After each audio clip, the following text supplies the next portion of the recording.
চিংড়ি মাছ ভাজা হয়ে গেছে। এবার মশলাটা কষা হচ্ছে।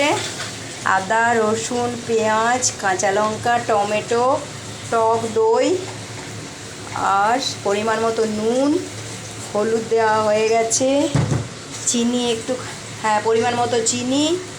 তারপরে মশলাটাকে পুরো কষা হচ্ছে। এবার মশলাটা কষা হয়ে তেল ছেড়ে গেছে, টক দই দেওয়া হয়েছে, কষতে কষতে তেল ছেড়ে এসেছে। এবার ঠিক টাইম মতো একটু জল দেওয়া হবে পরিমাণ মতো। হ্যাঁ দুধ দিতে হবে, ওপর থেকে একটু দুধ দেওয়া হবে। এবার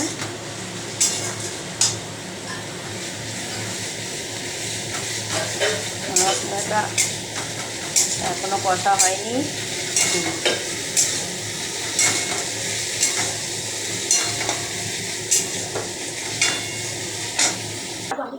হ্যাঁ দে, দুধ দিয়ে দে। হ্যাঁ এবার দুধ দেওয়া হচ্ছে পরিমাণ মতো দেওয়া। এবার ঠিক হয়ে যাবে, আস্তে আস্তে ঠিক হয়ে যাবে। দিয়ে দে, আর একটু পরিমাণ মতো দুধ লাগলো। এবার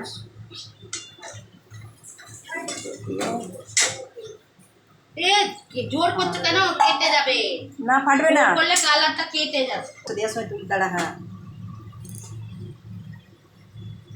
এবার চিংড়ি মাছগুলো দেওয়া হলো।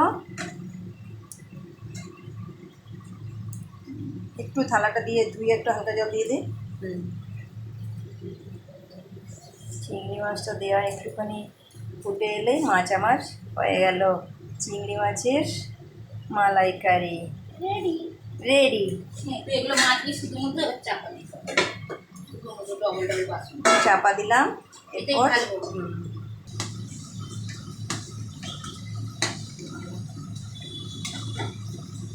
চিংড়ি মাছের মালাইকারি হয়ে গেছে। বন্ধুরা কমেন্ট করে জানাবেন কেমন হয়েছে। যে কে কে খেতে ভালোবাসেন চলে আসুন, কমেন্ট করুন, খাইয়ে দেবো রান্না করে বাড়িতে। বাই বন্ধুরা।